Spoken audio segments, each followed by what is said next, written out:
हमारे भोले शंकर, भोलेनाथ, महादेव, शिव शंकर और भी पता नहीं क्या क्या नाम है महादेव के, जटाधारी, भस्मधारी, इनके इतने सारे क्यों नाम, क्यों इनको भोलेनाथ कहते हैं। शिव के मस्तक पे चंदा, जटा में गंगा, गले में सर्प, तन में भस्म, हाथ में डमरू और तांडव नृत्य, और फिर इनका नाम भोलेनाथ। इन सब की जानिए आप, क्यों इतनी सारी चीज़ें इन्होंने अपने तन पे रखी है और क्यों इनको भोलेनाथ कहते हैं। शिव जी के मस्तक पे चंदा क्यों?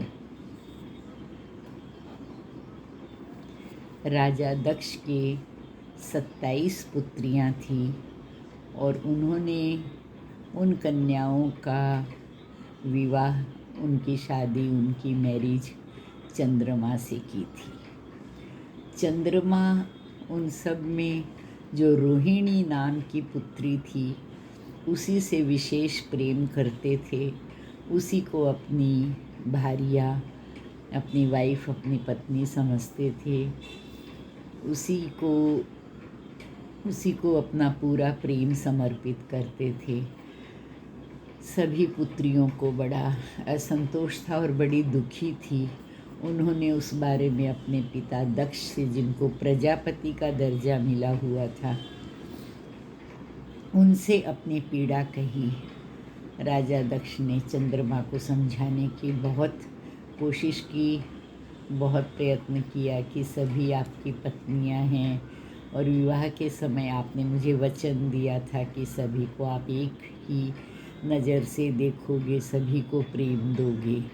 पर जब किसी भी हालत में चंद्रमा नहीं माने तो उन्होंने उसको श्राप दे दिया कि तुम्हें क्षय रोग हो जाए। क्षय रोग यानी जिसे आज हम टीबी कहते हैं, उसमें धीरे धीरे करके मनुष्य गल जाता है। और ये बात जिस युग की है तब तो उसका कोई ट्रीटमेंट, कोई इलाज पॉसिबल, संभव नहीं था।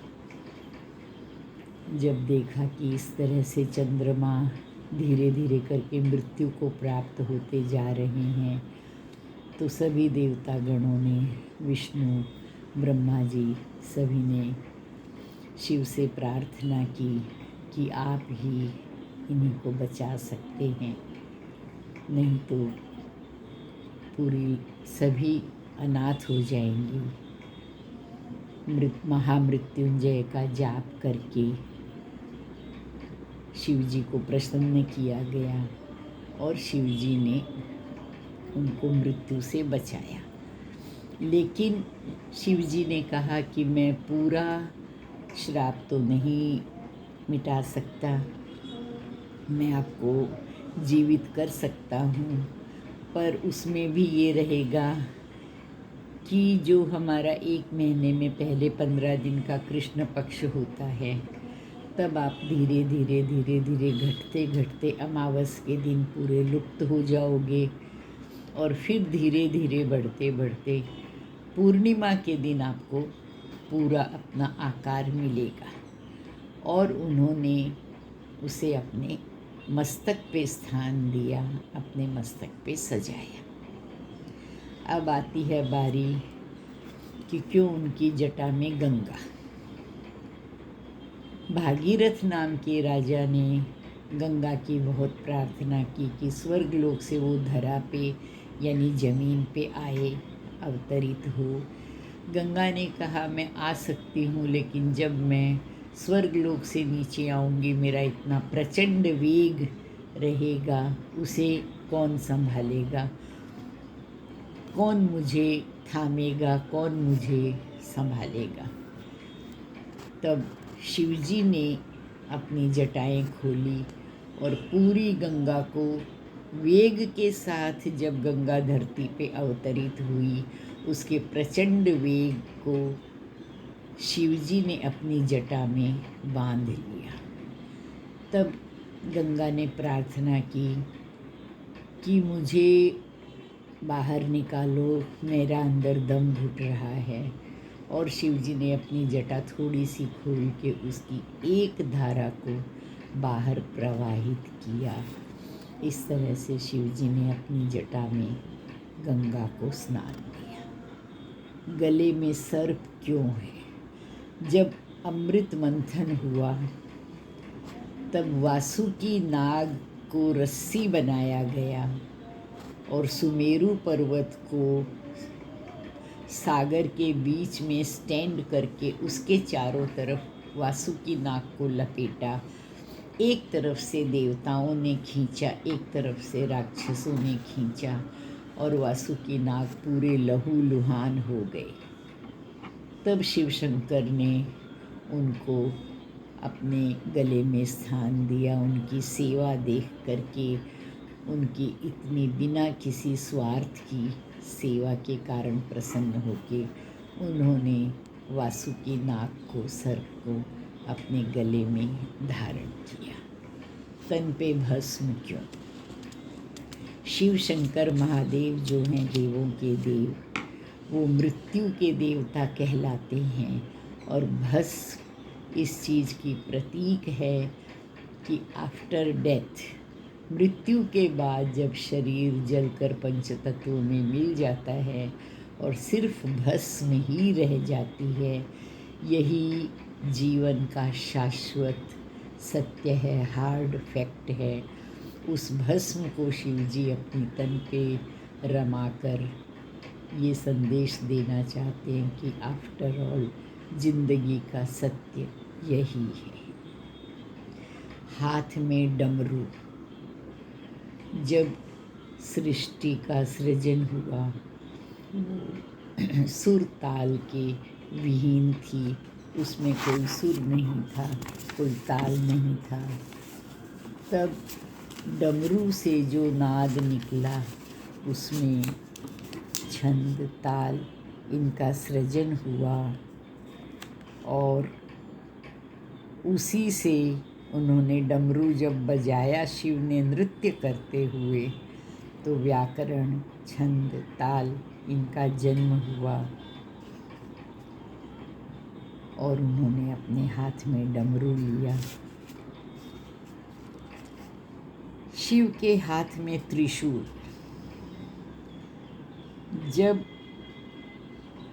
शिव जी के जन्म की कोई कथा हमारे शास्त्रों में, पुराण में नहीं आती है। सृष्टि का जन्म हुआ तब ब्रह्मनाद से शिव प्रकट हुए और उसमें रज, तम, तस तीनों गुणों का जन्म हुआ। यही गुण तीन शूल यानी त्रिशूल, जो कि जन्म, पालन और मृत्यु के प्रतीक हैं।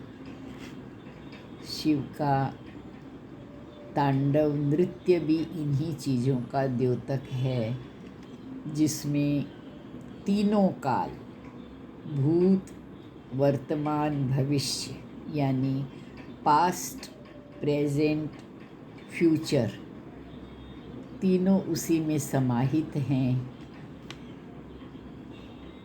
इसीलिए उन्होंने तीन शूल के प्रतीक के रूप में त्रिशूल धारण किया। शिव जी का तांडव नृत्य क्यों होता है? शिव के तांडव नृत्य के दो रूप हैं। जब वो क्रोधित होते हैं तो उनका तीसरा नेत्र खुलता है और वो जो उनका तांडव नृत्य होता है वो सब कुछ नष्ट कर देता है, भस्म कर देता है। और जब वो खुश होते हैं, प्रसन्न होते हैं, तब डमरू लेकर के जो नृत्य करते हैं उसमें उनकी खुशी निहित होती है और उससे पूरे विश्व में वसंत उत्सव जैसा वातावरण उत्पन्न होता है। शिव जी को भोलेनाथ क्यों कहते हैं? वो इतने भोले हैं, आपके एक बेलपत्र चढ़ाने से प्रसन्न हो जाते हैं।